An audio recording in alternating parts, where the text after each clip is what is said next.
અહીંયા MCQ series ની અંદર ચેપ્ટર નંબર 12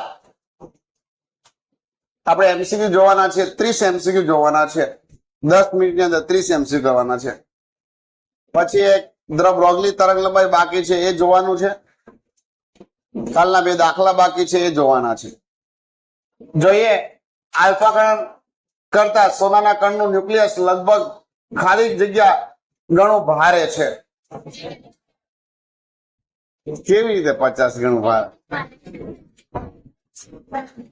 થિયરી ની અંદર છે એ એટલા માટે ભારે લેવામાં આવ્યું કે જેથી ન્યુક્લિયસ જે સોનાનો જે ન્યુક્લિયસ શોધવો છે એ આલ્ફા કણ સાથે જતો ન રહે આપણને એક દાખલાની અંદર તો હાઇડ્રોજન ચાલે નહીં એના પછી બીજો એમસીક્યુ ગેઇગર અને માર્સડનના પોતાના પ્રયોગમાં ખાલી જગ્યામાંથી ઉત્સર્જિત આલ્ફા કણનો ઉપયોગ કર્યો હતો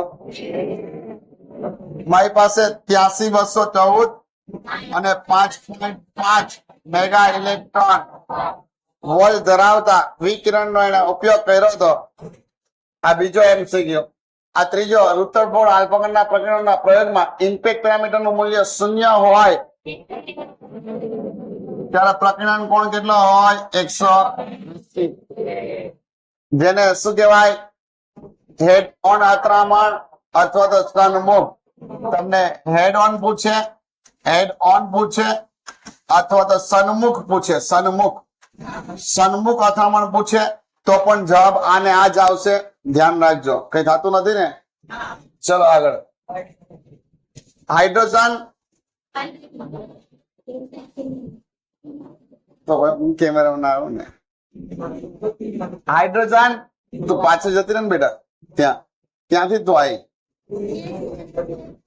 આ બાજુમાં રોશની બાજુમાં જતી રહે તો આની બાજુમાં જતી રહે ઓલી પાછળ જતો રહો પૈસા ભરવાનો લોભ ના કરવો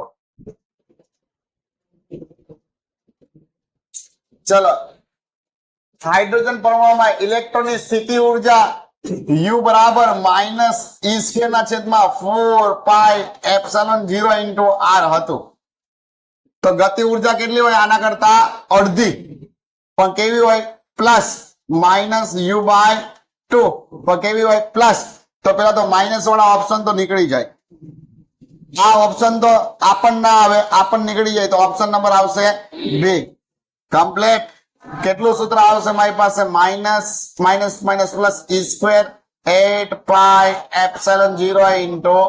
r જોઈએ એના પછી પ્રચલિત ભૌતિક શાસ્ત્ર અનુસાર પરમાણુમાં પ્રોટોનની આસપાસ વર્તુળાકાર કક્ષા આવે ભાઈ કક્ષામાં ભ્રમણ કરતા ઇલેક્ટ્રોનની કુલ ઉર્જાનું સૂત્ર મારી પાસે E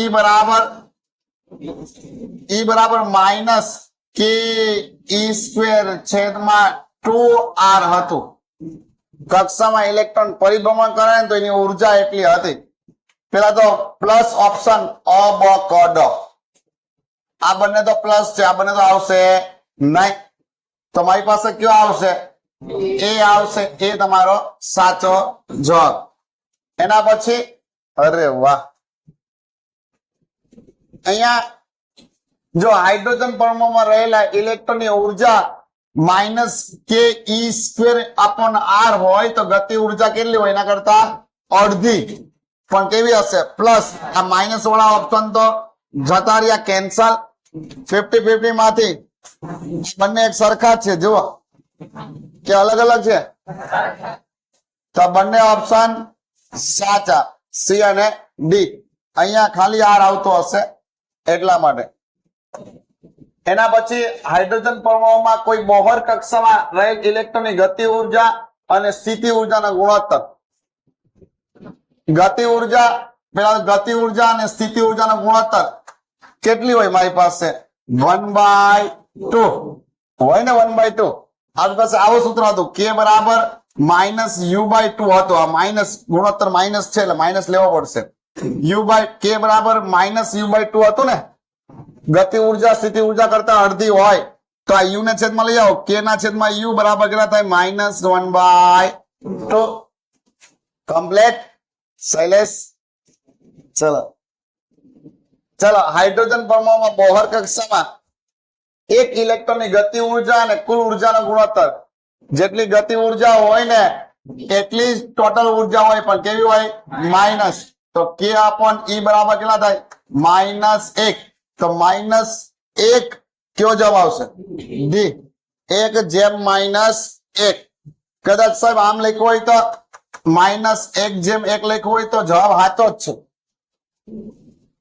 આમ લખ્યું હોય તો જવાબ સાચો ને આ જવાબ ભાઈ કેવો છે મારી પાસે? સાચો છે. એના પછી 9મો MCQ, 10 મેગા ઇલેક્ટ્રોન વોલ્ટ ઉર્જા આલ્ફા કણ હેડ ઓન સંગત અનુભવે છે. હેડ ઓન મેં તમને કીધું તો કે ડિસ્ટન્સ ઓફ ક્લોઝેસ્ટ એપ્રોચ પણ પૂછાય તો આપણે યુ વાળું સૂત્ર લગાવવાનું. યુ બરાબર શું થાય? -k E² ના છેદમાં કેટલો આવે? r.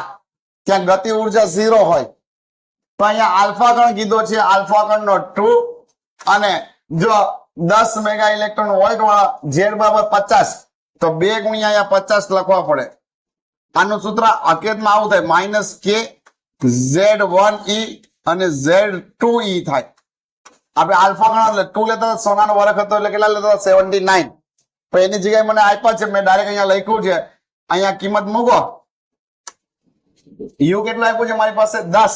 10 ગુણ્યા 10⁶ ગુણ્યા e બરાબર. આપણે અહીંયા માઇનસ નિશાની કઈ નથી આપી એટલે માઇનસ ને અવગણીએ. કે આ E² 50 દુ 100. મારે r શોધવાનું છે.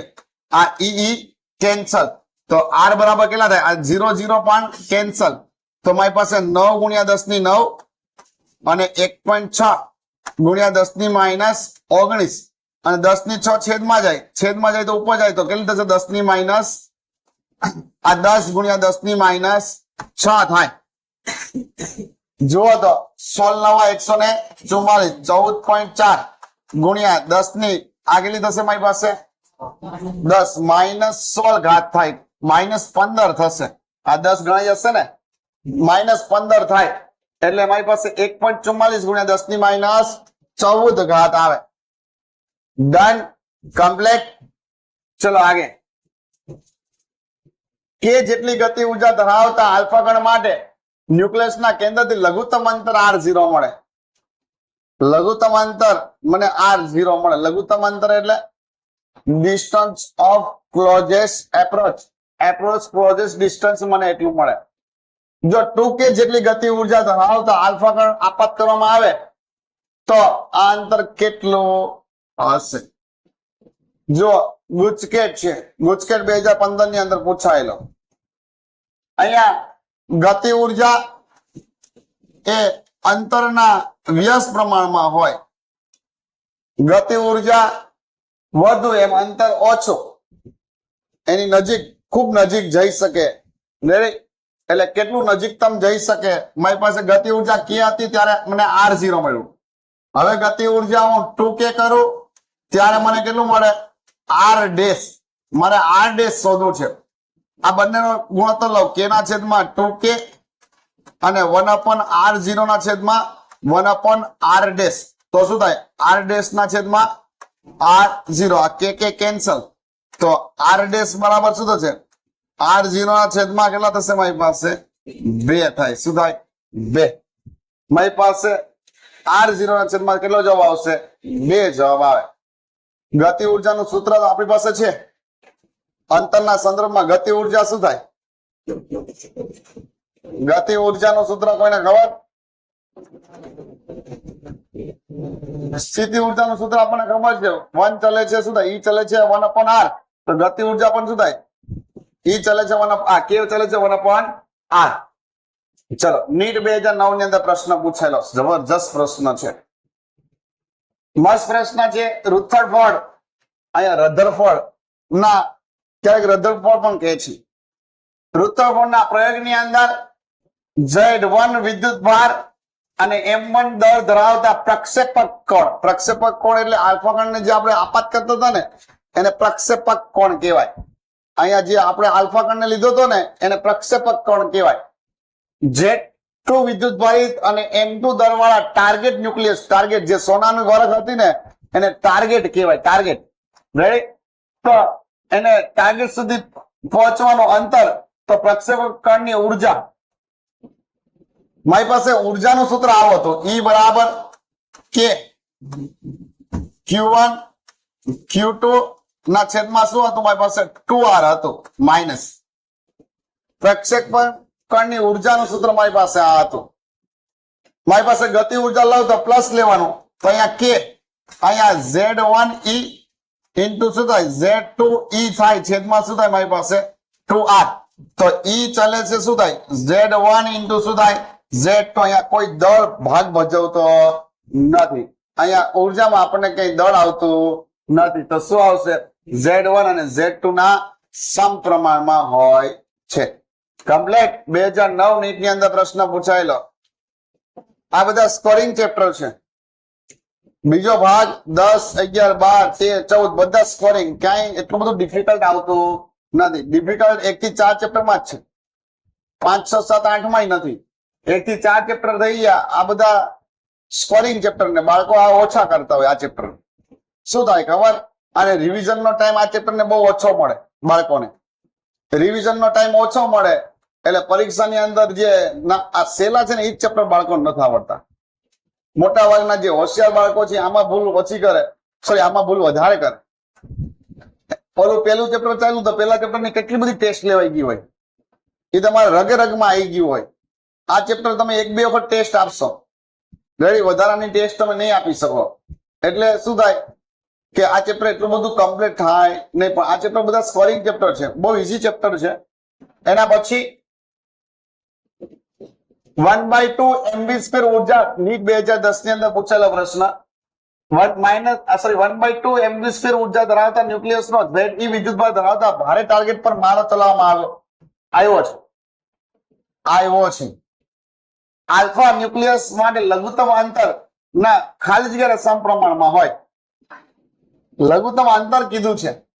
મારી પાસે ગતિ ઉર્જા K બરાબર શું હતું મારી પાસે K, આ ગતિ ઉર્જાનો K Q1 ગતિ ઉર્જાનું સૂત્ર આપણી પાસે હતું K 1/4πε0 ZE² છેદમાં Z1 Z2E² ના છેદમાં શું હતું મારી પાસે R હતું.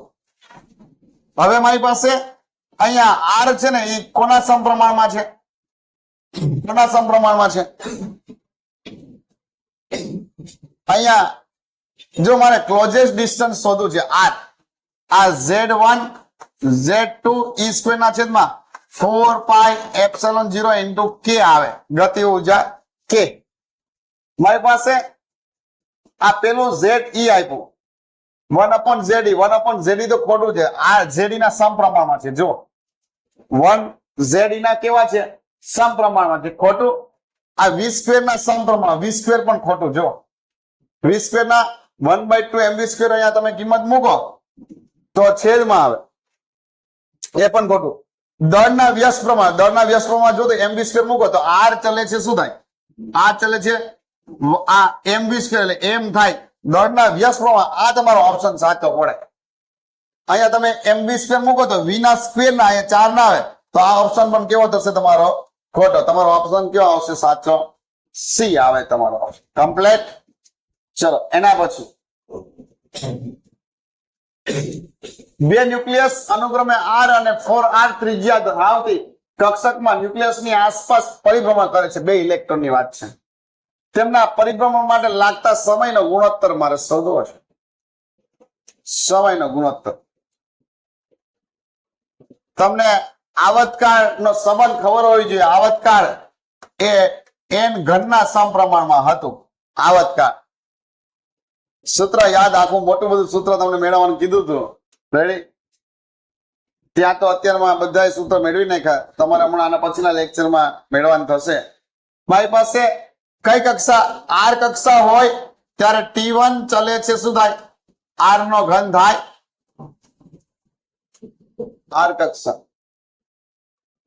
એટલે પેલી કક્ષા લઈએ. ચલો પેલી કક્ષા એટલે 1 નો ઘન થાય. હવે 4R ત્રિજ્યા હોય તો કેટલામી કક્ષા હોય? R ચલે છે, અહીંયા શોધવું પડે. R ચલે છે શું થાય મારી પાસે n² હતું. હવે n બરાબર 1 મૂકો તો R1 n બરાબર તમે 2 મૂકો તો શું મને r બરાબર 4r2 બરાબર શું થાય 4r0 થાય તો કેટલામી કક્ષા હશે બીજી કક્ષા હશે તો અહીંયા t2 ચલે છે 2 નો ઘન તો t2 ના છેદમાં t1 8 ના છેદમાં 1 તો શું થાય મારી પાસે 8/1 તમારો જવાબ ઊંધું શોધવાનું કીધું t1 ના છેદમાં t2 કીધું તો t1 ના છેદમાં t2 બરાબર શું થાય મારી પાસે 1 ના છેદમાં 8 થાય શું થાય મારી પાસે 1 ના છેદમાં 8 મારી પાસે આ ઓપ્શન આવે બાકી તો તમે આ 4 મૂકો તો ક્યાંથી કોઈ આવશે જ નહીં જવાબ 4r ત્રિજ્યા કોની હોય બીજી કક્ષાની 9r ત્રિજ્યા કોની હોય ત્રીજી કક્ષાની 16r ત્રિજ્યા કોની હોય ચોથી કક્ષાની એટલે તેટલો મગજ તમારો પહોંચવો જોઈએ 5 મેગા ઇલેક્ટ્રોન વોલ્ટ ઉર્જા ધરાવતો એક આલ્ફા કણ હેડ ઓન સંઘાત અનુભવે છે ગુજકેટ 2016 માં પૂછાયેલો હમણાં જ આપણે કર્યો તો 1.44 જવાબ આવતો હતો અચ્છા આમાં 5 છે ઓલામાં 10 હતો આપણે ગણી નાખીએ મારી પાસે u બરાબર k z e સ્ક્વેર ના છેદમાં આ z1 ને z2 કરવું પડશે છેદમાં મારી પાસે r આવે r બરાબર આ 9 ગુણ્યા 10 ની 9 આલ્ફા કણ છે એટલે 2e અને અહીંયા 50 પરમાણુ ક્રમાંક કેટલો છે ભાઈ 50e છેદમાં આ u એટલે 5 ગુણ્યા 10 ની 6 ગુણ્યા e કેન્સલ 10 પંચા 50 તો 9 ગુણ્યા 2 ગુણ્યા એટલે 2.88 જવાબ આવશે કયો જવાબ આવશે 2.88 જવાબ આવે કમ્પ્લીટ દેખાય છે ચલો એના પછી જવા દો બેટા શૈલેષ ની એને કાલ ફરિયાદ કરીને હવે તરત જો એપ્લાય કરી દીધું એને કીધું એમસીક્યુ ની જરૂર છે આવી ગયા ને એમસીક્યુ હે તરત તમે ખાલી માંગણી કરો અમે તરત હાજર છીએ કોઈએ કીધું લેક્ચર ઘટે છે લેક્ચર આવી ગયા ને 2 નીટ વાળાને બસ બીજું હોય શું હાઇડ્રોજન પરમાણુના વર્ણપટમાં બામર શ્રેણી દ્રશ્ય પ્રકાશ જોજો લાયમન શ્રેણી છે ને પારજાંબલી લાયમન કઈ છે મારી પાસે પારજાંબલી ને યુવી પણ કહેવાય બામર હતી એ દ્રશ્ય પ્રકાશ અને પાસવન બ્રેકેટ અને જે ફંડ હતું એ કઈ હતી પારક એટલે શું થાય ઇન્ફ્રારેડ કિરણો તમે કદાચ 8મા ચેપ્ટરમાં ભણી ગયા હશે અત્યારે ચેપ્ટર તમારે ચાલે છે રાઈટ મારી પાસે કઈ બામર શ્રેણીમાં કયો આવે જવાબ દ્રશ્ય પ્રકાશ જો આવી એમસીક્યુ માં ભૂલ કરીને આયા ને હું બોર્ડના પેપર દિવસે તો હશે જ હું અચાનક આવીશ સરપ્રાઈઝ ચેકિંગમાં આવીશ બોર્ડમાં તમારે ત્યાં રેડી તમારે જે સ્ટેશન જ્યાં તમારું એક્ઝામ સેન્ટર હશે ત્યાં હું હશે જ બોર્ડના ફિઝિક્સના પેપરમાં રેડી ફિઝિક્સનું પેપર પતે પછી પણ હું ત્યાં જ હશે તમારે બધાને મળીને જ જવાનું છે અને જો કોઈ એમસીક્યુ માં ભૂલ કરીશ તો ત્યાં ને ત્યાં મારીશ રેડી ચલો હાઇડ્રોજન વર્ણપટમાં લાયમન શ્રેણી ખાલી જગ્યા વિભાગમાં પડે છે કેમાં આવે છે અલ્ટ્રાવાયોલેટ કેમાં આવે છે અલ્ટ્રા અને યુવી પણ કહેવાય શું કહેવાય યુવી અહીંયા એક પરમાણુના વર્ણપટમાં લાયમન આલ્ફા રેખાને અનુરૂપ તરંગ લંબાઈ એચ આલ્ફા શોધવાનું છે એચ આલ્ફા રેખા લાયમન શ્રેણીને આલ્ફા રેખા એટલે મારી પાસે 1 લેમડા આર 1 લાયમન એટલે 1 નો વર્ગ 1 માઇનસ 2 નો વર્ગ 4 અહીંયા 4 કરો તો 1 લેમડા બરાબર આર અહીંયા 4 સામે તો 3 ના છેદમાં 4 તો 4 ના છેદમાં 3 લેમડા બરાબર 4 ના છેદમાં 3 આર થાય 4 ના છેદમાં 3 1.097 ને ગુણ્યા 10 ની 7 ઘાત આવે લાયમન શ્રેણીમાં તરંગ લંબાઈ કેટલી આવે જો તો 1215 આવે પણ અંદાજ તમારે લગાડવો હોય તો લગાડી દેવાનો એ તો અંદાજ તમને આવી જાય કે એટલી તરંગ લંબાઈ લાયમન શ્રેણીની મેક્સિમમ ને મિનિમમ રેન્જ તમારે યાદ રાખી લેવાની તો કરવાની જરૂર પડશે નહીં. ચલો λ1 અને λ2 તરંગ લંબાઈ અનુક્રમે લાયમન અને પાસવન ની પ્રથમ નંબરની રેખાની હોય તો જુઓ પ્રથમ રેખા λ1 હું ડાયરેક્ટ લખું. આ કઈ છે? લાયમન. લાયમન માટે હમણાં હતું આગળ. પ્રથમ રેખાની કઈ હતી મારી પાસે? 4/3r. 4/3r અને λ2 આ કોની છે મારી પાસે? પાસવન. પાસવન એટલે બામર બીજો, પાસવન ત્રીજો. 3 9 વર્ગ 9, 4 નો વર્ગ 16. 16 માંથી 9 જાય તો 16 માંથી 9 જાય તો 7. તો છેદમાં 7r અને ઉપર 16 નવા 144. અહીંયા 144. Are cancel. તો અહીંયા થશે મારી પાસે આ 4/3 અને 7/144. જુઓ તો ભાગ ઉડાડે.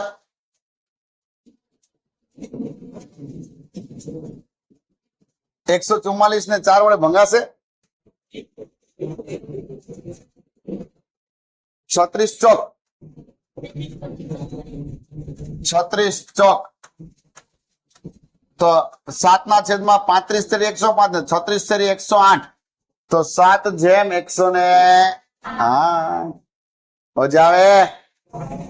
ખબર પડો કે ના પડો? મેં સૂત્ર ડાયરેક્ટ લગાવ્યું બેટા. હવે ડાયરેક્ટ તમને સૂત્ર ખબર હોવી જોઈએ. r 1/m² માઇનસ 1/n² નું સૂત્ર તમને ખબર હોવી જોઈએ. ચલો આગે 19 બામર શ્રેણી માટે લઘુત્તમ તરંગ લંબાઈ મારે શોધવાની છે. બામર શ્રેણી માટે લઘુત્તમ તરંગ લંબાઈ શોધવાની છે. ચલો મારી પાસે ગુજકેટ 2009 બામર શ્રેણી λ1/λ બરાબર r. બામર શ્રેણી એટલે 2 નો વર્ગ 4 માઇનસ 3 નો વર્ગ 9. સોરી ઇન્ફાઇનાઇટ આવશે. લઘુત્તમ તરંગ લંબાઈ હોય એટલે ઇન્ફાઇનાઇટ આવે. તો λ બરાબર શું થાય? 4/r. તો મારી પાસે ઓપ્શન નંબર ડી આવે કે ના આવે? મહત્તમ તરંગ લંબાઈ કીધી હોય ને તો નજીકની કક્ષા આવે. ન્યૂનતમ તરંગ લંબાઈ કીધી હોય તો ઇન્ફાઇનાઇટ બહુ દૂરની કક્ષા આવે. ચલો લાયમન શ્રેણીની પ્રથમ વર્ણપટની રેખાની તરંગ લંબાઈ લેમ્ડા.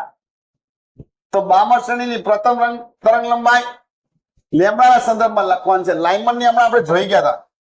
આ લાયમન 1 ની આપણે જોઈ ગયા હતા. શું હતું? 4/3r હતું ને. 4/3r final. રેડી? હવે કોની? બામર. બામર એટલે λ2 એનું કેટલું થતું હતું? 2 નો વર્ગ 4, 3 નો વર્ગ 9, 5/36/5r. 36/5r થાય ને. આ બંનેનો ગુણોત્તર લ્યો. λ2/λ1 λ2/λ1 તો 36/5r અને આને ઉલટાઈ નાખવાનું. 3r/4 r cancel. 9 ચોક 36. 27/5 જવાબ આવે. હવે આમાં આપેલો. હવે આમાં તમને શું અઘરું લાગે? તમે ફિઝિક્સ ની ફરિયાદ કરતા કરતા આમાં તમને શું અઘરું લાગે? હે ચલો કોઈ વાંધો નહીં. મારી પાસે વાહ મને હાઇડ્રોજન પરમાણુ બામર શ્રેણીની મહત્તમ અને ન્યૂનતમ મહત્તમ તરંગ લંબાઈ છે ને લેમ્ડા મેક્સિમમ. મહત્તમ તરંગ લંબાઈ હમણાં આપણે જોઈ ગયા 36/5r હતી ને. હવે ન્યૂનતમ તરંગ લંબાઈ એની ન્યૂનતમ એટલે એમાં ન્યૂનતમ એટલે ઇન્ફાઇનાઇટ મૂકો એટલે 2 નો વર્ગ 4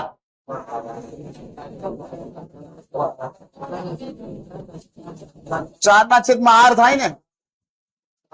1/λ આપણે સૂત્ર મૂકી દઈએ. લેમ્ડા મિનિમમ 1/λ r 1/2 નો વર્ગ 4 minus 1 infinite 4/r. Lambda minimum બરાબર શું થાય? આ 4/માં કેટલા થશે મારી પાસે? r. મારે સોરી તરંગ સંખ્યાનો તફાવત જોઈએ છે. તરંગ લંબાઈ નથી જોતી. તરંગ સંખ્યા જોઈએ એટલે 1/λ જોઈએ. 2 જ મિનિટ હો બેટા. આ 1/λ બરાબર શું થાય મારી પાસે? આનું સાદુરૂપ આપો તો 5r ના છેદમાં કેટલા થાય? 36 થાય. 1/λ બરાબર અહીંયા કેટલા થાય મારી પાસે? 5 ના છેદમાં r ના છેદમાં 4. આમાંથી આ બાદ કરો તો આમાંથી આ બાદ કરવાનું તો r ના છેદમાં 4 માઇનસ 5r ના છેદમાં 36 તો 9r માઇનસ 5r ના છેદમાં 36 તો કેટલા થાય? 4r ના છેદમાં 36. 9 ચોક 36 તો r/9 તો r કેટલા આપ્યા? 1.09737 ગુણ્યા 10 ની 7 ના છેદમાં શું કરવાના? 9. 9 વડે ભાંગો એટલે તમને તરંગ, જોજો ભૂલ ના થાય, તરંગ સંખ્યા કહે ને તો 1/λ, તરંગ સદિશ કહે ને આમાં જવાબ કયો આવે છે મારી પાસે? એ. તરંગ સદિશ કહે ને તો 2π/λ આવે. જોજો આને કે વડે દર્શાવાય. તરંગ સંખ્યા કે તો 1/λ, તરંગ સદિશ કે તો 2π/λ આવે. તમે 8મા ચેપ્ટર ની અંદર ભણશો. રેડી? એના પછી ચલો, હાઇડ્રોજન વર્ણપટમાં લાયમન અને બામર શ્રેણીના મહત્તમ તરંગ લંબાઈને અનુરૂપ આવૃત્તિનો ગુણોત્તર શોધો. આવૃત્તિનો ગુણોત્તર શોધો. એટલે જુઓ મારી પાસે લાયમન શ્રેણીને શું હતું? 1/λ બરાબર. આપણે ડાયરેક્ટ શોધીએ. લેમડા બરાબર શું હતું? 5r ના છેદમાં કેટલા હતા? 36 હતા ને? અરે આ તો સોરી, લાયમન નું શું હતું? લાયમન નું સૂત્ર મારે ગણવું પડશે. મને મહત્તમ તરંગ લંબાઈ કીધી ને તો 1/1 માઇનસ 1/4 તો કેટલા થતો મારી પાસે? 4/3. આ મને શું મળ્યું? તરંગ લંબાઈ. આવૃત્તિ કેટલી મળી મને? F બરાબર c/λ. તો મારી પાસે આવૃત્તિ શોધવી હોય તો આવૃત્તિ કેટલી મળશે મને? 3r ના છેદમાં કેટલી મળશે મને? 4. c લખો તો વાંધો નહીં, તો આપણને શું કીધું? ગુણોત્તર કીધું એટલે c ઉડી જશે. અહીંયા 4c. F1. F2 બામર શ્રેણીમાં કેટલું થશે મારી પાસે? 5/36. 5r/36c થાય. 5r/36c. આ cc કેન્સલ. F1/F2 બરાબર 3r/4 ગુણ્યા 36/5r. r cancel. 9 ચોક 36. 27/5 આવે. જવાબ 27/5. પણ જોજો શું જોજો, મને મહત્તમ, મને પેલા લાયમન શ્રેણી આપી છે ને પછી બામર શ્રેણી આપી છે. એટલે એવી રીતે શોધ્યું ને. હા, 1/2 ભૂલ ના થાય કારણ કે બંને ઓપ્શન છે 5/27 ને 27/5 એટલે અહીંયા ભૂલ થવાના ચાન્સીસ બહુ વધારે છે. 23માં બામર શ્રેણી લઘુત્તમ તરંગ લંબાઈ λ1. લઘુત્તમ તરંગ લંબાઈ કેટલી થાય? λ1 કેટલી થશે મારી પાસે? લઘુત્તમ એટલે ઇન્ફાઇનાઇટ. બામર એટલે 4. 4/r થાય. બોલો હા. ચલો, લાયમન શ્રેણીની મહત્તમ, ઓલી લઘુત્તમ કીધી. લઘુત્તમ તરંગ લંબાઈ અનંત થી હોય ત્યારે, આની મહત્તમ તરંગ લંબાઈ બાજુમાંથી હોય ત્યારે તો લાયમન શ્રેણીની 4/3r હતું. λ1/λ2 લઈએ તો આ 4 કેન્સલ, r કેન્સલ. 1/1/3 થાય. 3 ક્યાં જાય? ઉપર જાય. તો λ1 બરાબર શું થાય? 3λ2. બાળકો છે ને આવી જ એમસીક્યુ ની અંદર ભૂલ કરીને આવશે. જોજો, આવા જ એમસીક્યુ ની અંદર ભૂલ કરીને આવે. કયો ઓપ્શન આવશે? બી ઓપ્શન આવે. જો મોટા ભાગે ભૂલ થશે ને આવા બેઝિક સાવ નાના એમસીક્યુ ની અંદર ભૂલ થાય. હમણાં 2 વર્ષ પહેલા એક એવું નીટ નું પેપર નીકળ્યું કે પેપર સહેલું હતું. 2-3 વર્ષ પહેલા પણ બાળકોની જે તૈયારી હતી હાઈ લેવલની તૈયારી હતી, પણ છતાં માર્ક ઓછા આવ્યા. શું કામ? કે એને તૈયારી હાઈ લેવલની કરી, એને નાની નાની વાતોને ધ્યાનમાં લીધી નહીં. એને આવડે બધું પણ નાની નાની વાતોનું ધ્યાનમાં ના રાખે એટલે શું થાય? રિઝલ્ટ તમારો બગડે. પછી આવામાં નાની નાની ભૂલ કરીને આવે. રેડી?